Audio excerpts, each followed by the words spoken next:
Okay, and I'd like to welcome everybody to CUAHSI's winter webinar series. My name is Randy Diamond, and I'm the host for the series.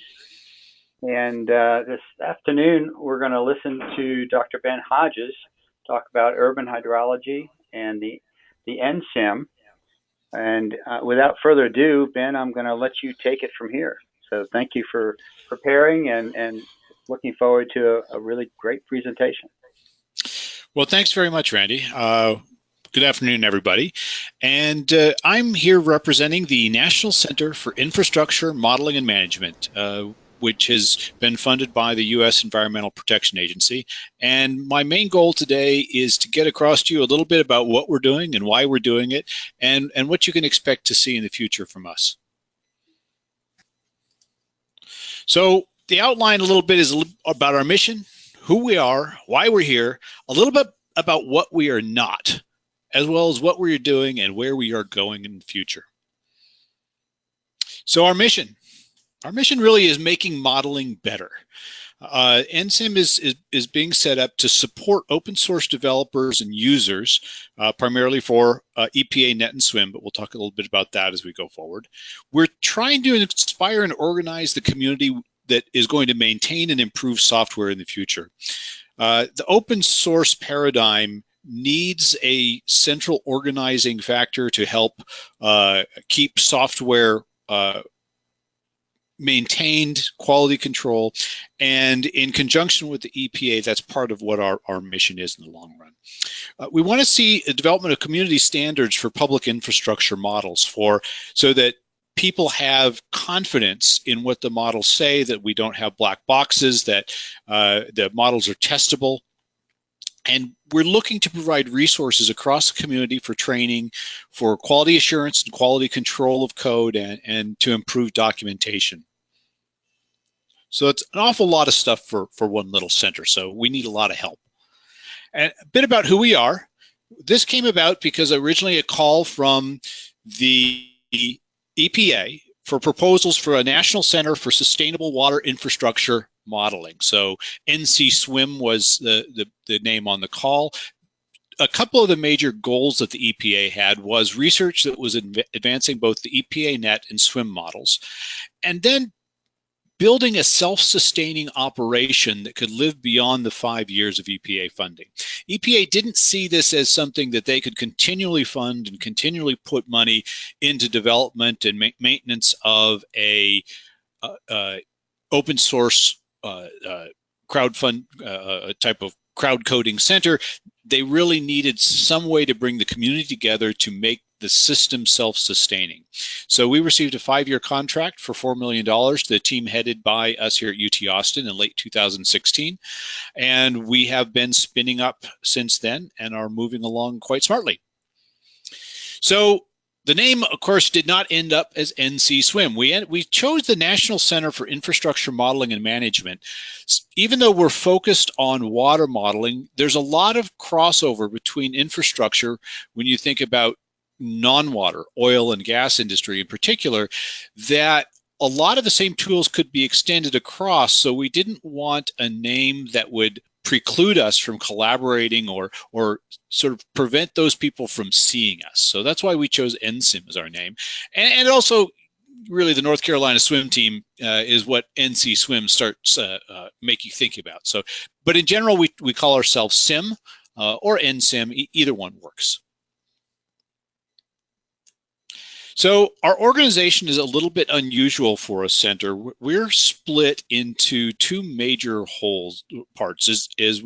I'm the director of research, and the director of operation is Charles Roney.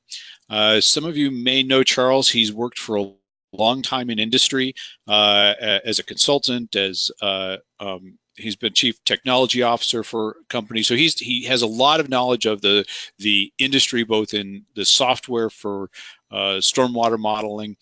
And we developed a collaborative management approach because when you start thinking about outreach and developing a sustainable center, those are really business aspects that most of us as professors really don't have the skill set to work on those. So that's why we brought in Charles, and he's my director of operations. I'm his director of research. We work together as a team on this.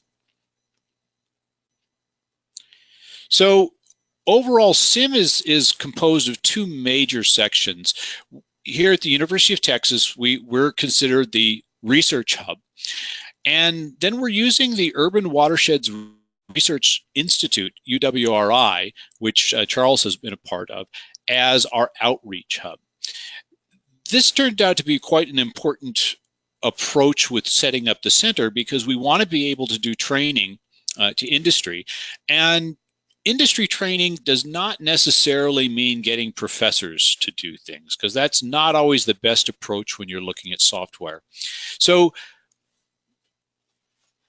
when we looked originally at thinking about just running the training through the University of Texas, the problem we got was that the overhead rates of a research university absolutely kill you when you try to run a training program.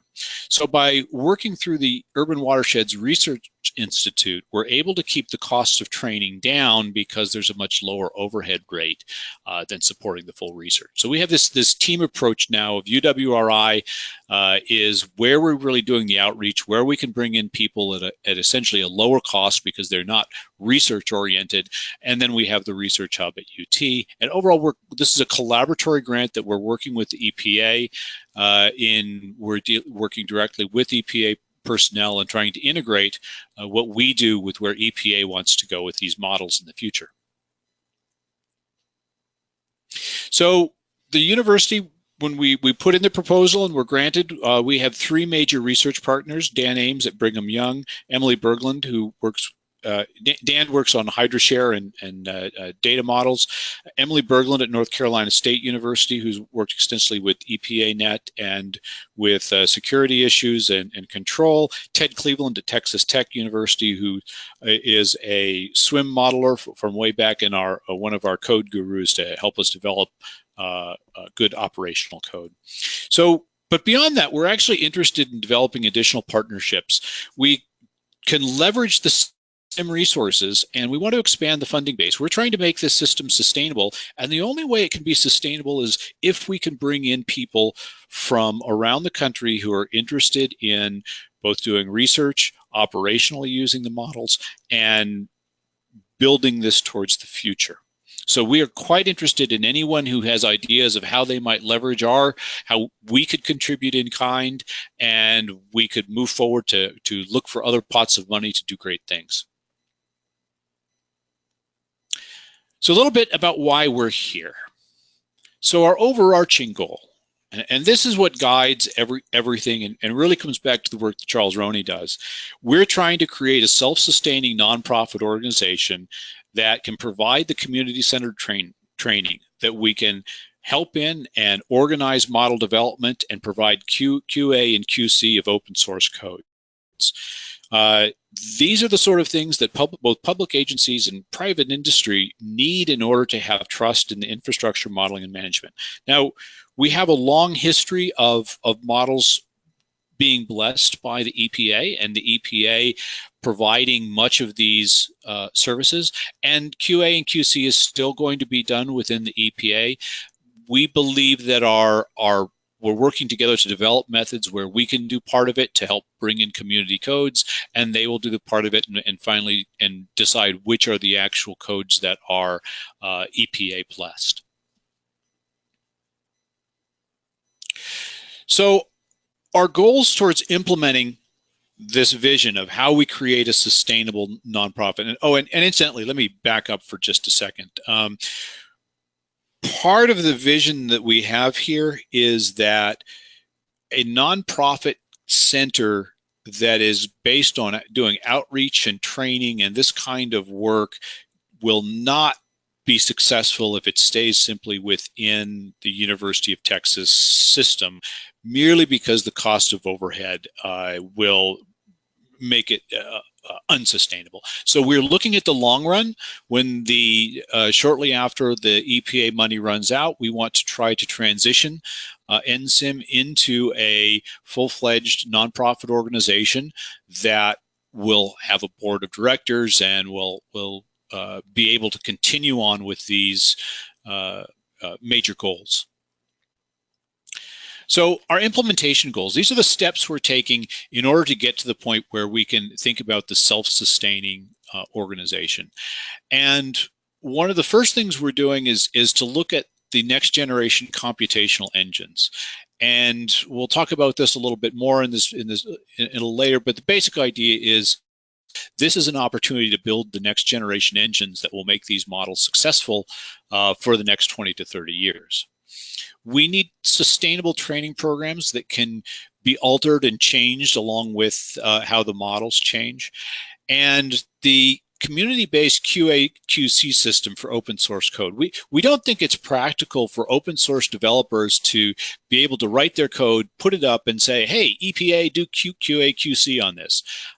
Unlikely that the EPA will ever have the resources to devote to doing to QA/QC on a wide range of things that are put out by the community. So part of our goal is to develop a systematic approach that can be used with the open source code that's developed within the community and help bring that in to stable code releases. Big part of our implementation that we're working with right now is building partnerships. We're spending a lot of time talking with the software vendors. We're talking with city and state agencies, the engineering firms, people who are interested in the stormwater modeling and water distribution piping systems. Many of them use these models already or use versions of other models that are built on these. And we think that there's a real value that we can provide through transparency of the engines that people rely on for public infrastructure.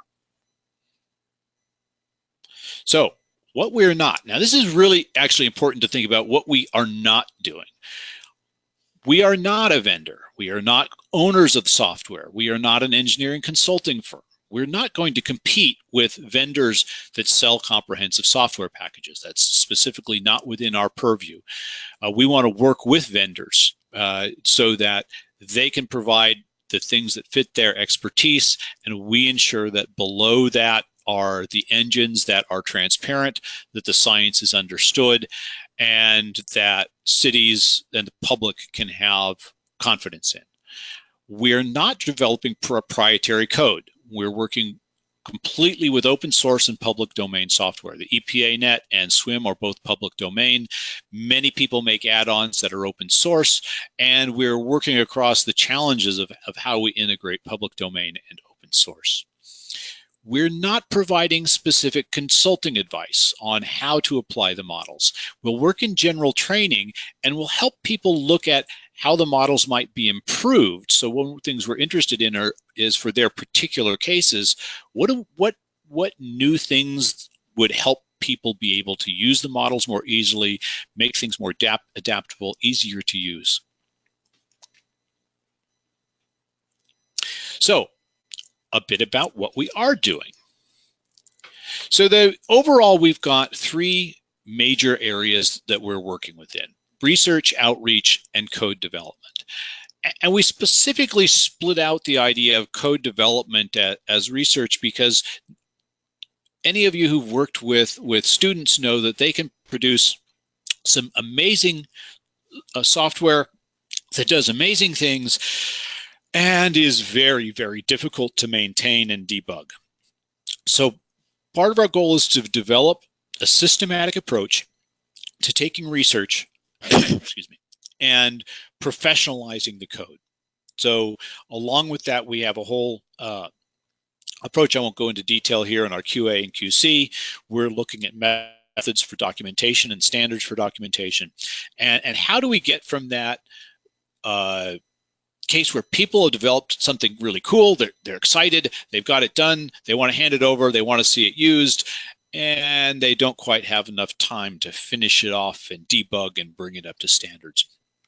We think that there's a space for NCIMM to provide services to the open source community here that would be valuable, and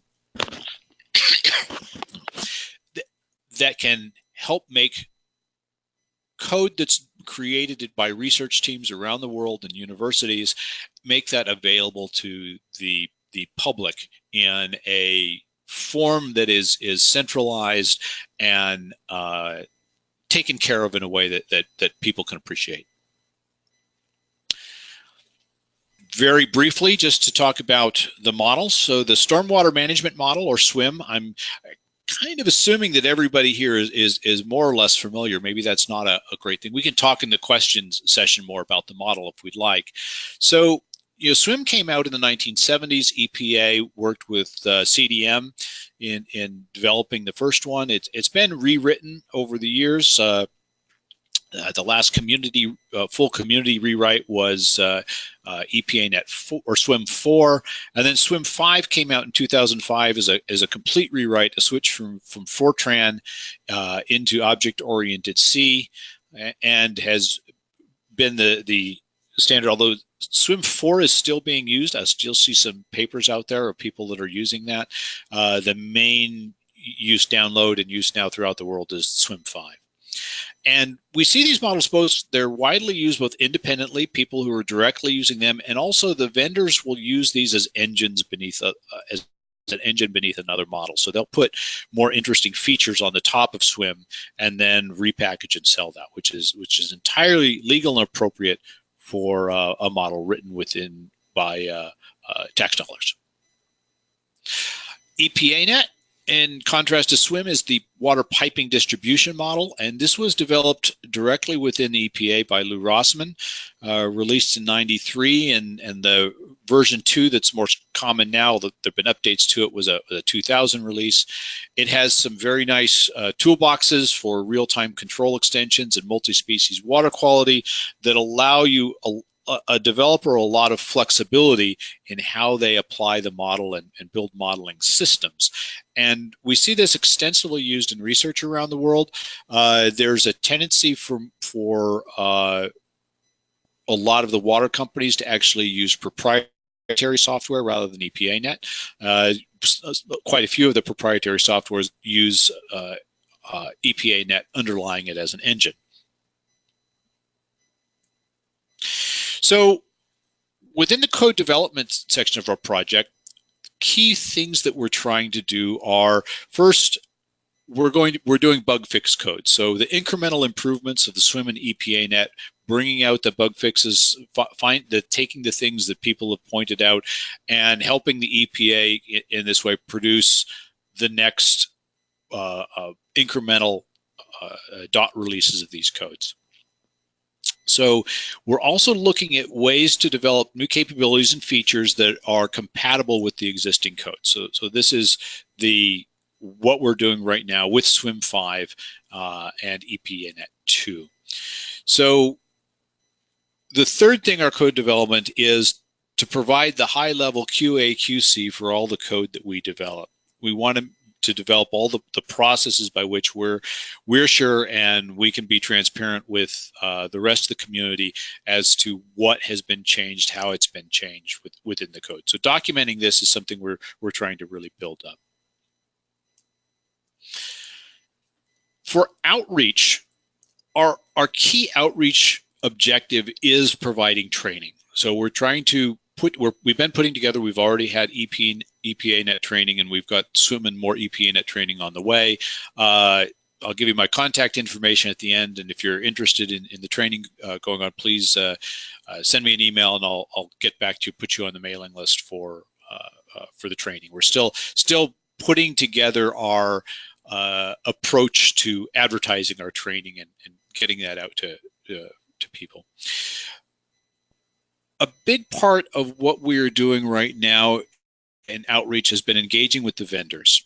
As you might imagine, vendors have a concern of tax dollars being used to compete with them in their proprietary business. And on the other hand, many of these vendors use these models directly underneath as engines, and they are interested in maintaining that. So we're trying to find the careful way to work with them so that they see the advantage to us maintaining the stability of the codes, improving the engine, and allowing them then to build on that their proprietary tools and interface to make them work with the codes that they want to work with, and provide us a win-win situation. With city and state agencies, we're looking at how to make ourselves a leader here in the transparency. So the point being is that we're not trying to prevent vendors from selling to cities and states, but we want to help the cities and states see that, yeah, the vendor is using the underlying code that's transparent. You can run the underlying code separately so that you can be sure of that, that you're getting what you paid for, at the same time as you can use all the extra bells and whistles that the vendors put on by buying their proprietary work. So some of what we're trying to do in here is get real-world test cases. So we're soliciting people who've got great test cases on SWMM or EPANET that they want to contribute. We'd like to see that we'd like to see the development of a whole GitHub of test cases over a wide range of systems that can be used to prove out code, in particular when we're debugging new developments. We're putting together advisory panels. There's science advisory panels as part of the contract requirements in the grant that we have. But beyond that, what we think there's a need for is that the advisory panels need to evolve with this center as the center eventually transitions to a nonprofit that is spun off from the university, that the advisory panels will need to take a role in helping decide what's important in the next improvements, where community resources might be best recommended to be applied, and to help advise EPA on what should be included in the next version or the next release, or what's ready for prime time and what still needs development. So those standards, we think that's going to be an important contribution to the overall community.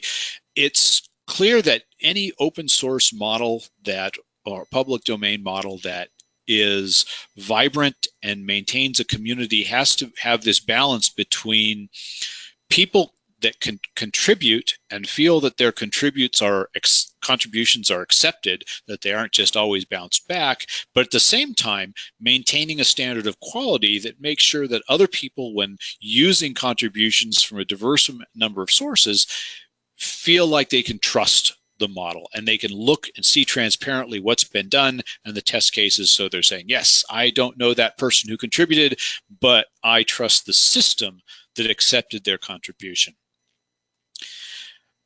The most difficult part of all this is that we need to develop these ideas into funding streams that can sustain the center, and that's going to rely on a lot of people deciding that they like what NCIMM's doing, that they like where this is going. They want to see the models maintained with a public engagement and the transparency that's provided by a public advisory panel that is overseeing where some of this is going. And clearly, this has all got to work hand in hand with the EPA, and how exactly that will function as the NCIMM becomes a nonprofit will have to be worked out between the EPA and the board of directors of NCIMM at that time, so that the scope and governance of the two bodies works together. We need to see things work together, and I think this is all very possible and really positive. So I want to get into a little bit of the nitty-gritty so that you can walk away today with some of the stuff that is this is my area, so I get excited here. This is our research and where we're starting off with our first capabilities, developing the capabilities. And so the first thing is a new high-speed multi-thread computational engine for SWMM. And I'll talk in detail about this in the next few slides. And then we're looking at an automated calibration tool that we're calling SWMMCALPY. So this is SWMM calibration in Python that is being developed to use within the new EPA user interface. And then we're developing a plugin as a residential water demand simulator that includes a approach to evaluating economics based on water demand for EPANET. I won't really talk about that today because we're focusing on stormwater, but some of the things, because this is a really great thing that in the new interface that EPA is putting together has put together, still has some work to be done, but for SWMM and for EPANET, they've made it easier to create tools that cross over between the two because the same Python functionality is working within the two user interfaces. So it's a really exciting area to be able to now exploit. So why are we looking at a multi-thread computational engine? So this figure here, which the red stuff on it is mine, but I extracted from a paper, and this whole issue of computing in science and engineering was really excellent because they had a bunch of articles on the future of computing and Moore's law. So anyone who's interested in where computers going, I highly recommend that issue, not just the FLAM paper, but all that issue in the March-April 2017 of Computing in Science and Engineering. But this graph I thought was great because what it shows is on the left is the log of the processor speed in megahertz.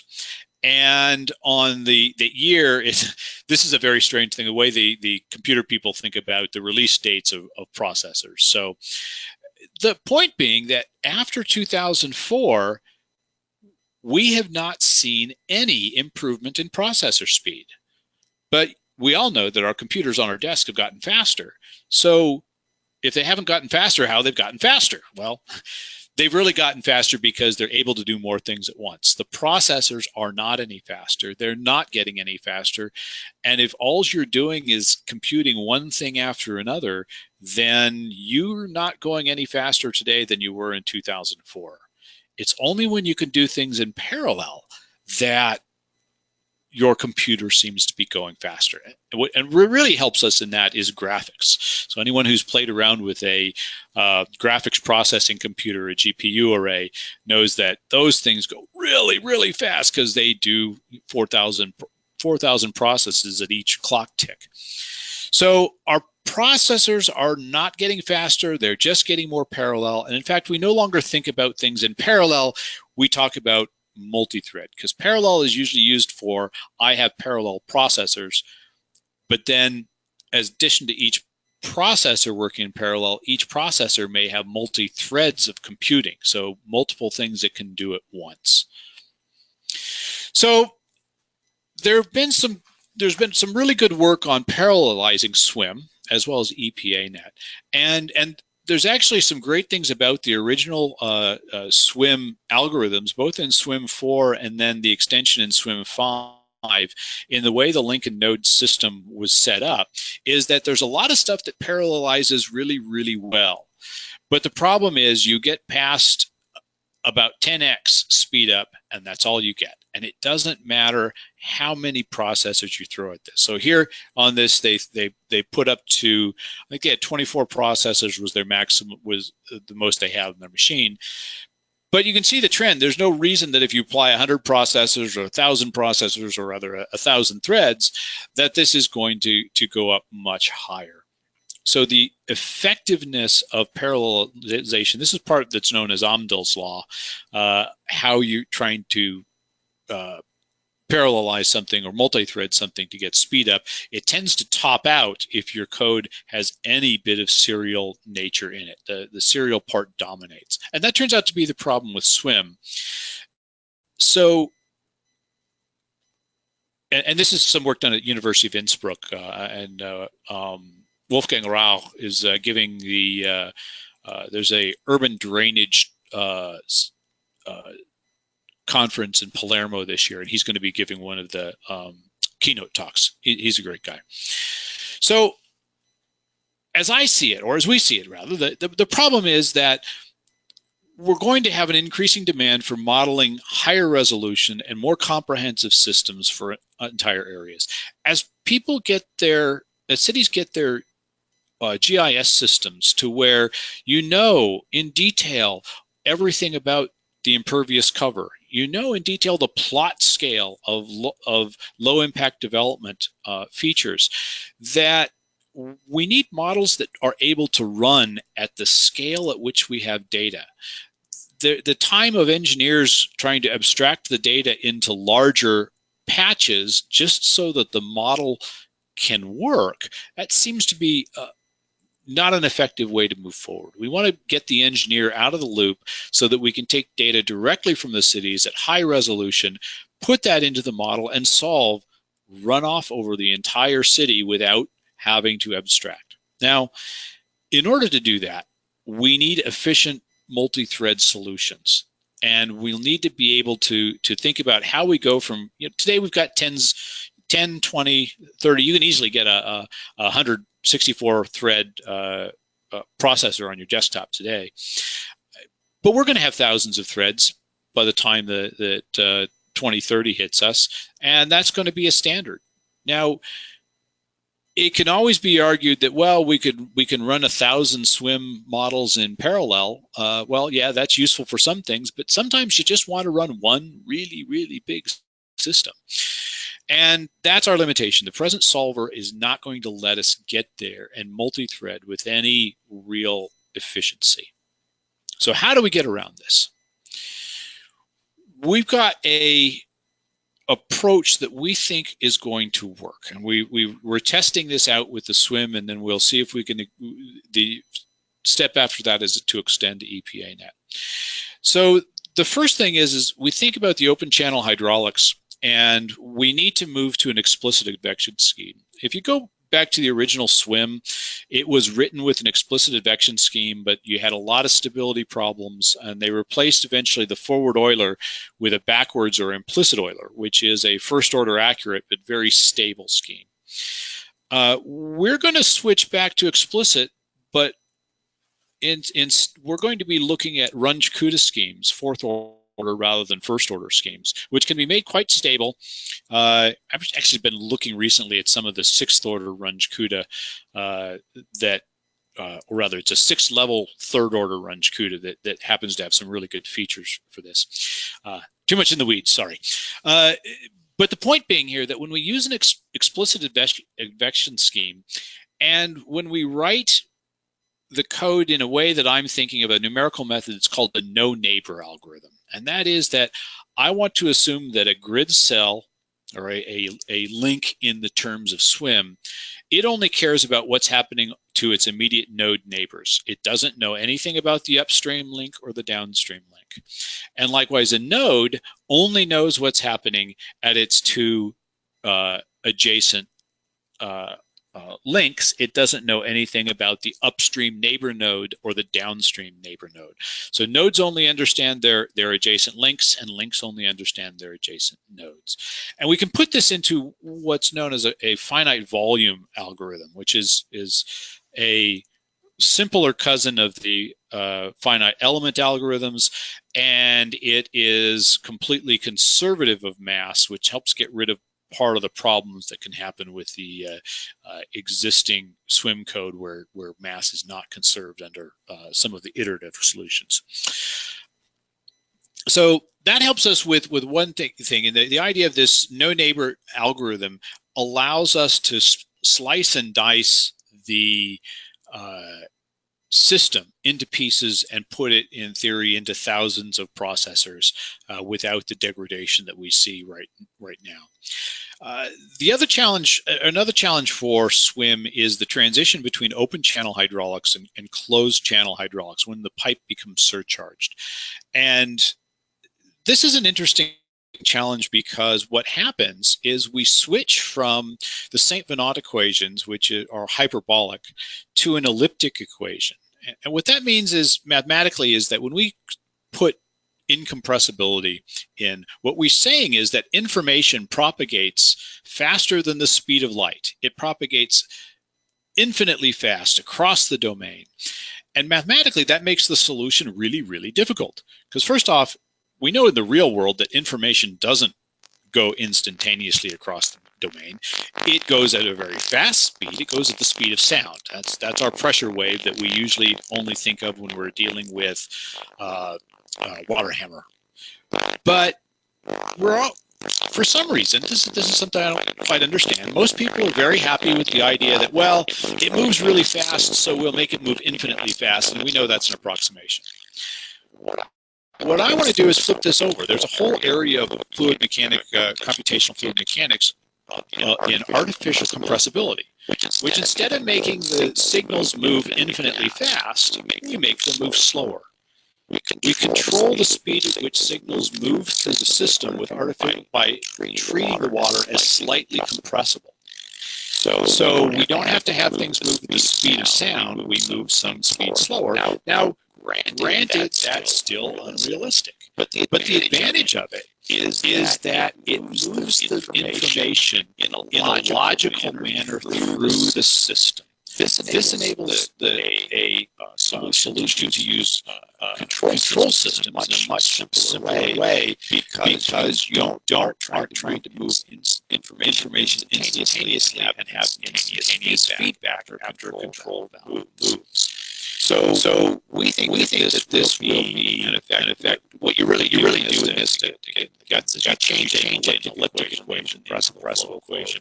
You change that into a hyperbolic equation, like the same equation is, which is similar to both parallelize and cement to solve. So and it removes the problem that's in the current version, the card iteration, that is a really slow way of getting the solution. It's very stable, but it makes the control problems very difficult. Hey, Ben, I'm going to stop you really quickly. Sure.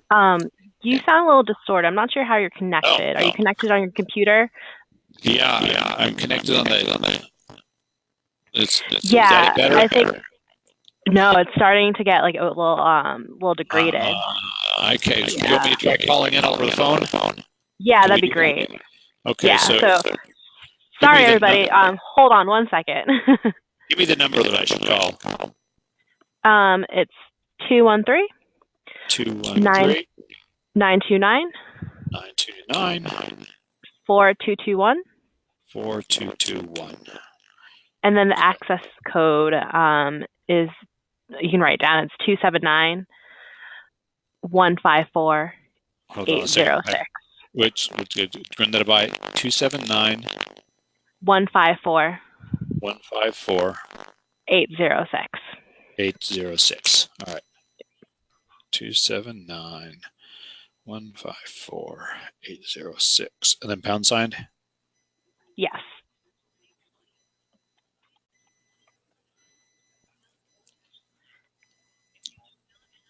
It's and now you sound fine. Yeah. Oops. Okay, now, do you hear me over the phone? Okay. You sound distant, yeah. Okay, just see here. You hear me on the phone now? Yes.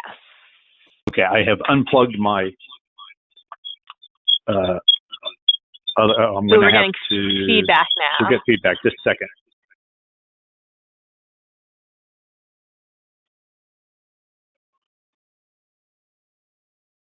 Sorry, everybody, for the technical difficulties. Trying to turn off my speaker, but it's not wanting to. Here, let me do this. There we go. There we go. Nope, I've got it. That did it. All right. All right. We can resume. We can resume here. All right. So where was I?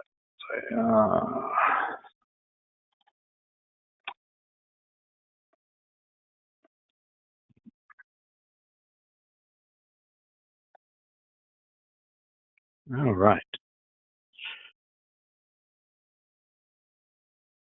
Oops. Gotta go back.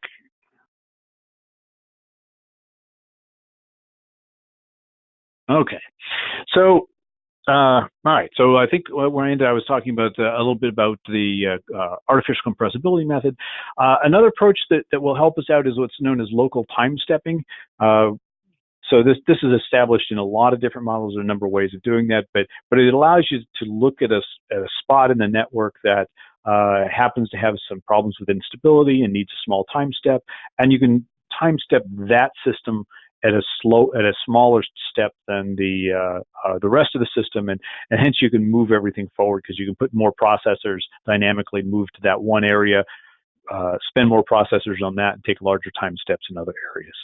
A final idea that can work is what's called overlap tiling, and essentially it's the thought that when we're dealing with parallel models right now, when we think about a network problem, we have a lot more computing power. That is, we have a lot more memory and parallel processors than we have computational nodes to think about. And it's very different than if you're trying to solve a three-dimensional fluid mechanics problem, say a global circulation. That the problem's huge. That you're talking there about hundreds of millions to billions of nodes of computation that you want to take into account. If we get cities running, 1 million, 2 million, 10 million nodes even, we're going to be in a place where, hey, we could actually run duplicate computations at the same time. And this has some interesting ways of thinking about why some places we're actually computing the value at the same node twice in different processors. It reduces the amount of time the processors have to talk to each other. And that's really a drawback or the problem in a lot of multi-thread solutions is how often the processors have to communicate, and the bandwidth required for that communication is what usually drives your parallel efficiency down. So SWMMCALPY, our Python-based calibration, is what's being worked on by Eddie Tiernan, a graduate student here at University of Texas. So he's working on some Python scripting that will be able to be made into a plugin that can do a general calibration of all the SWMM subcatchments. It uses this really cool package within Python called NetworkX that is designed for defining networks and linkage between networks, and it's quite a useful little package. So what we're doing with this is that we're running SWMM using the new SWMM EPANET user interface, and it's this non-dominated sorting genetic algorithm. Okay, always a big word.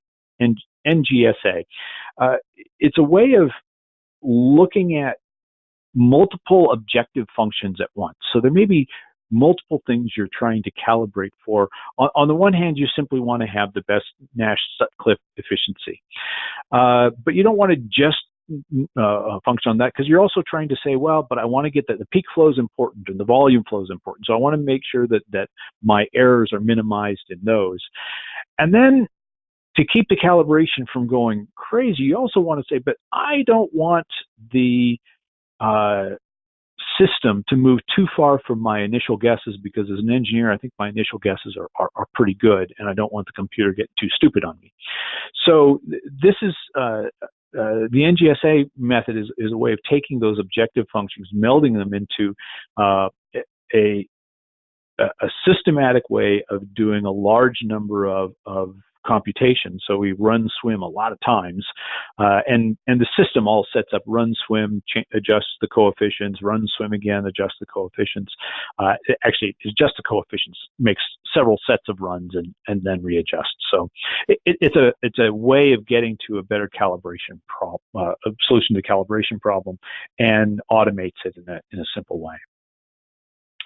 So that's what we're doing right now, and a little bit about where we are going.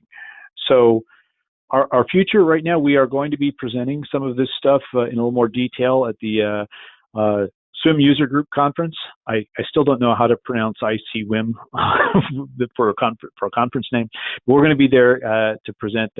Eddie's going to present some of his stuff on SWMMCALPY, and I'll present some that I talked a little bit about today. We're going to be presenting some of the EPA network at the International Environmental Modeling and Software Conference in Fort Collins.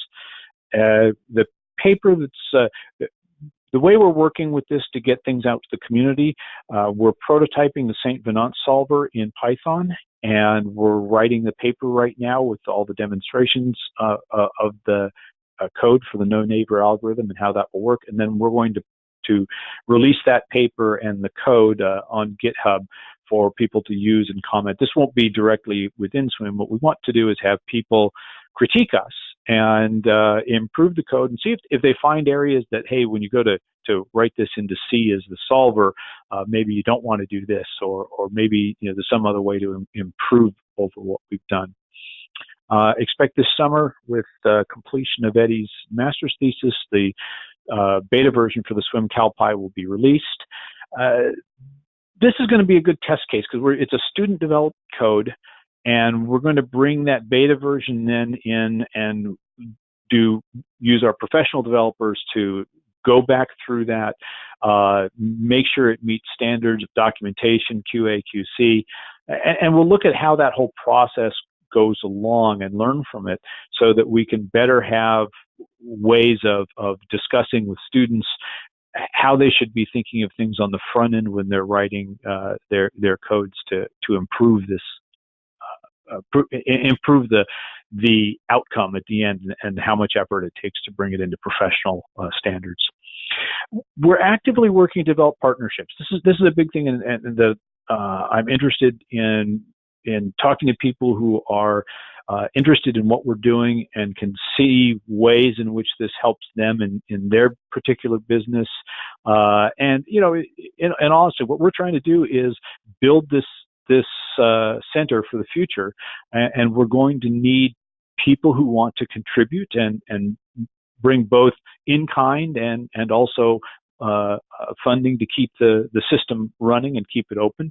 We don't see the CIMM operating as some huge multi-million-dollar system. It should operate on a shoestring, but it needs to have the funding behind it to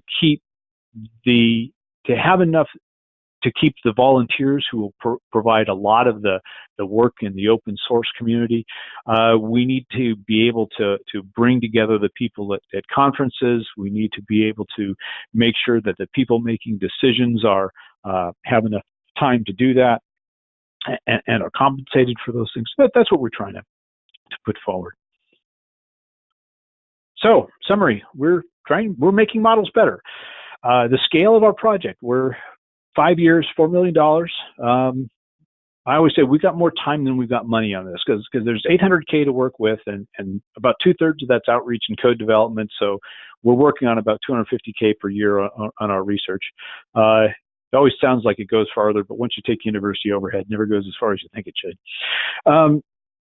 So because this is limited, we can't focus on projects that we can't immediately adapt to SWMM or EPANET, but we see a long-run use for the center to move into other areas and provide the same kind of services in developing transparent, community-based open source software that is useful for public infrastructure. For our partners, CIMM provides some resources that we're trying to help move research code into operational model code and make this the QA, QC, and documentation. And we're really quite interested. Anyone who has ideas of how they might leverage our funding, we can provide in-kind support. We can work with people to go after other sources, ways to build the center for the future, because we want to have a lot more people involved in the long run. This center has to grow beyond us if it's going to survive.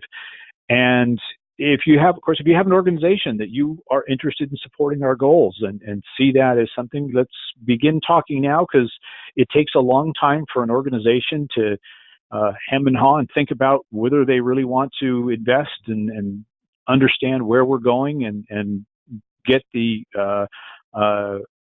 things in place. We know that if we don't, we have to work right now to get the funding in place for when the center funding runs out, because once it runs out, it's way too late to get people online.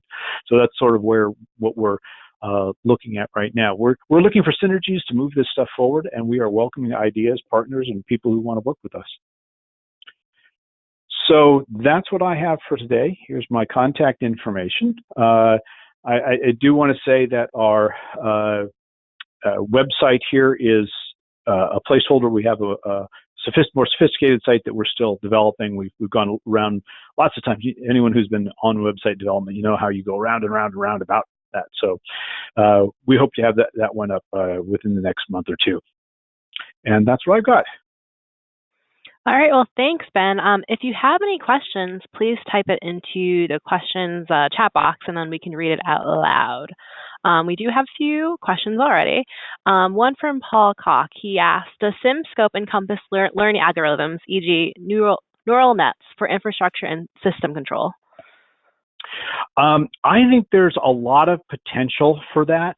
And so, because I do think that when you begin taking the models and saying, well, I've got the output, and the output's really complex, and you dilute it down to something that you understand, in some cases, taking those ideas and going back and building a machine learning type or an artificial intelligence model that could understand the system and perhaps be able to get answers faster. I think that's a really great way that these models in the future might be able to be, I think of it as part of the training, the mechanistic training then for neural network models. So I would love to see that. We're not doing that directly.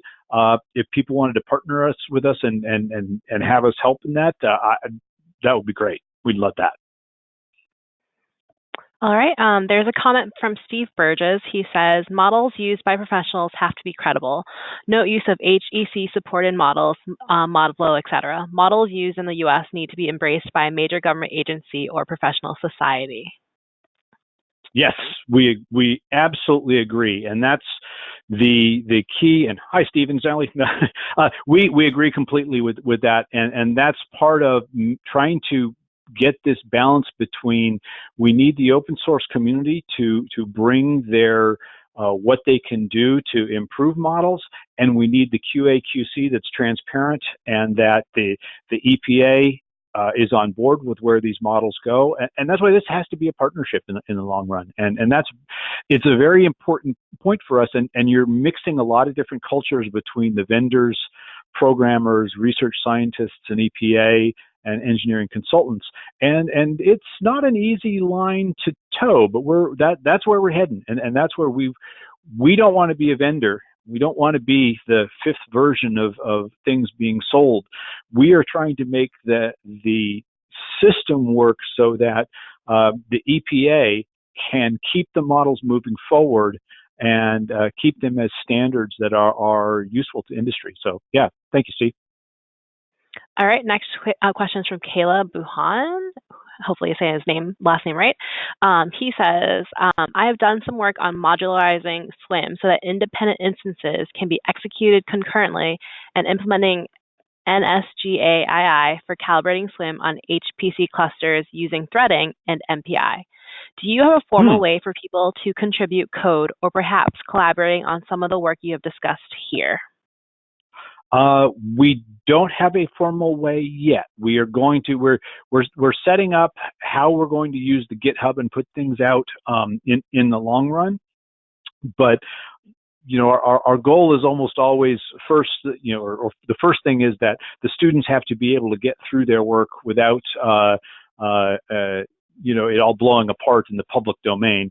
So that's our first thing. But once the students' work is done, we will be bringing this stuff into the public. And I would say that contact me and let's talk about how we can work together. I wasn't aware of that work that is being done.